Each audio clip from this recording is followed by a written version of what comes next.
ఎక్కడన్నా భోజనం పెట్టారండి హైదరాబాద్లో ఇంటికి పిలిచి? అసలు హైదరాబాద్ ఇల్లు ఏంటో చూపించారా?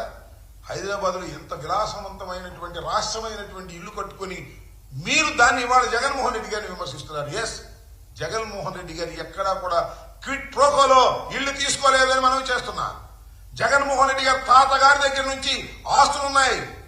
వారు చక్కని ఇల్లు కట్టుకునేటువంటి లక్షణం వారికి ఉంది. హైదరాబాద్ లో ఇల్లుంది, బెంగళూరులో ఇల్లుంది. ఇవన్నీ ఉన్నమాట వాస్తవం. ఏమో రాష్ట్రం ఏమన్నాను, ఏదో నేను కాజేసినట్టుగా మీరు మాట్లాడేటువంటి పరిస్థితులు చేస్తున్నారు. చివరికి ఒక అక్రమ నిర్మాణంలో నివసిస్తున్నటువంటి నారా చంద్రబాబు నాయుడు గారు ఈ విధంగా మాట్లాడడం సరైనటువంటి పద్ధతి కాదు. లింగమనేని వారి ఆస్తిని క్విట్ ప్రోకోలో కొట్టేసినటువంటి మీరు ఇవాళ జగన్మోహన్ రెడ్డి గారి గురించి మాట్లాడడం అనేది సమంజసమైనటువంటి అంశం కాదని కూడా ఈ సందర్భంగా నేను చెప్పదలుచుకున్నాను. విశాఖ ప్లాంట్ గురించి మాట్లాడవలసిన మీరు విశాఖ ప్లాంట్ గురించి మాట్లాడరు, దాన్ని పరిష్కారం చేయరు. పరిష్కారం చేయకుండా సమస్యలన్నీ కూడా పక్కన పేరుకుపోయి ఇవాళ మీరు బాతాకానీగా కబుర్లు మాట్లాడుకున్నట్టుగా మీకున్నటువంటి పత్రికల్లో పెద్ద పెద్ద హెడ్డింగ్లు పెట్టి ఆ హెడ్డింగ్లో మీరు రాసుకునేటువంటి పరిస్థితికి మీరు దిగజారిపోయి వాళ్ళ రాజకీయాలు చేస్తున్నారు. హోంమంత్రి వస్తే సమస్యల పరిష్కారానికి ప్రయత్నం చేయకోకుండా జగన్మోహన్ రెడ్డి గారి మీద బురదలేటటువంటి కార్యక్రమాలు చేస్తున్నారు. మాకు ఉన్న సమాచారాన్ని మాకు ఉన్నాయి, మీకే కాదు, మాకు సమాచారాలు ఉంటాయి. ఆయన ప్రెస్ మీట్ పెట్టి మాట్లాడాలా? మీరు ఏం మాట్లాడారో మాకు కూడా తెలుసు, మాకు సమాచారం ఉంది. ఏం మాట్లాడారు మీకు తెలుసు కదా. పవన్ కళ్యాణ్ గారిని ఉప ముఖ్యమంత్రిగా చేయమని బీజేపీ కోరింది, అమిత్ షా గారు కోరారు. దాని మీద మీరు గత్యంతరం లేని పరిస్థితుల్లో ఉప ముఖ్యమంత్రిగా పవన్ కళ్యాణ్ గారిని పెట్టారు. ఇవాళ మీరేం చేస్తున్నారు? ఉప ముఖ్యమంత్రిగానంట పవన్ కళ్యాణ్ గారు ఒక పక్కన ఉంటే రెండో పక్కన ఆయన కుమారుణ్ణి తెచ్చుకోవాలనే ప్రయత్నం చేస్తున్నారు. మీ ఇష్టం తెచ్చుకొని, మాకేం అభ్యంతరం లేదు. కూటమి ప్రభుత్వం కదా, మీరు తెచ్చుకోవచ్చు. మీరు ఎవరినైనా తెచ్చుకున్నారు ఆయన మంత్రిగా, మీరు ఎవరినైనా తెచ్చుకున్నారు ఆయన మంగళగిరికి. దీన్ని అమిత్ షా గారిని మీరు అడిగారంట. అమిత్ షా గారు ఏ మాట చెప్పాడో మాకు తెలుసు. ఏం మాట చెప్పాడు?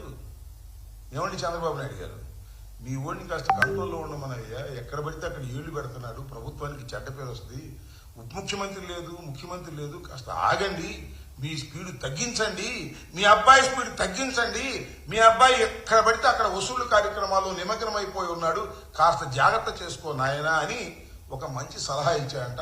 ఆ సలహాని బయటకు రాకోకుండా మీరు ఇవాళ ఇలాంటి పుంకాలు కథలు చిన్నప్పుడు ఒక నివాసాల మీద వాటి మీద వీటి మీద రాసేటటువంటి ప్రయత్నం చేయడం అనేది ఒక దిగజారిపోయినటువంటి వ్యవహారాలు మీరు చేస్తున్నారు.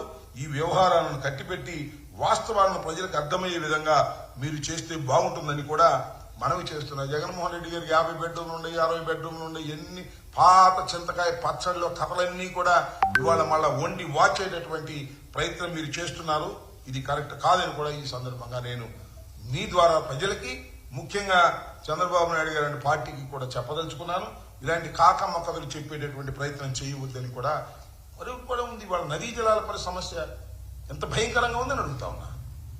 అరే శ్రీశైలంలోను నాగార్జున సాగర్లోను మనకు వ్యవసాయానికి రావాల్సినటువంటి నీళ్లను తెలంగాణ ప్రభుత్వం టకటకా విద్యుత్తుకు వాడుకుంటుంటే అడ్డుకునే పరిస్థితి లేదు.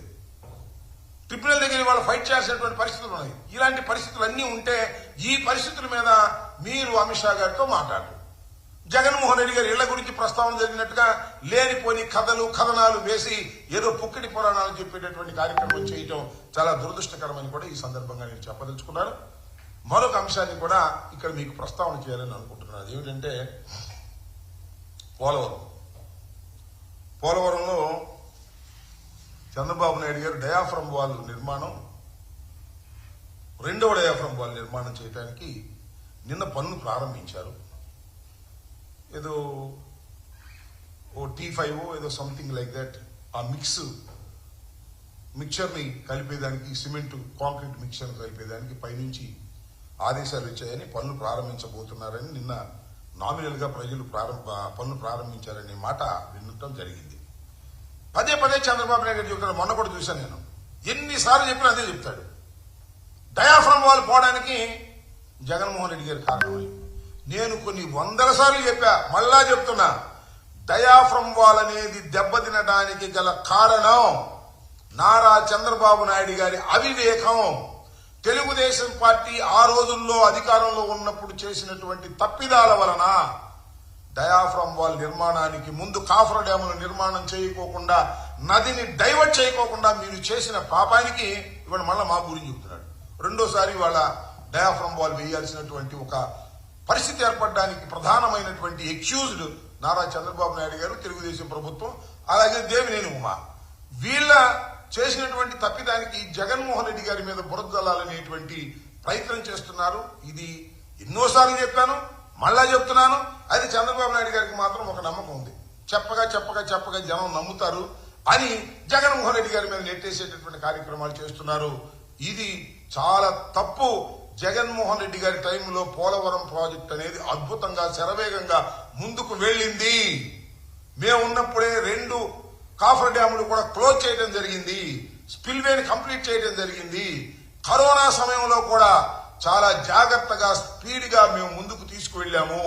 కేవలం డయాఫ్రమ్ వాల్ విషయంలో జరిగిన తప్పిదం వలనే ఈ రోజున పోలవరం ప్రాజెక్టు కుంటుబడింది. ఇవాళ మళ్ళా వాళ్లే సెకండ్ డయాఫ్రమ్ వాల్ వేయాల్సిన పరిస్థితి ఏర్పడింది.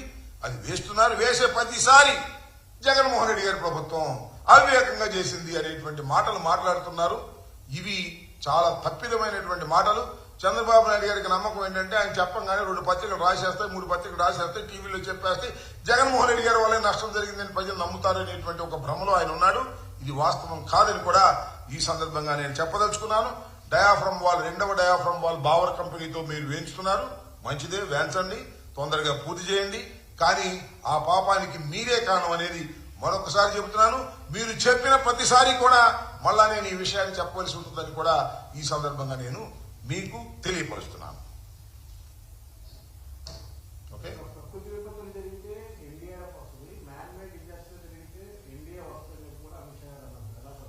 ఎవరంది?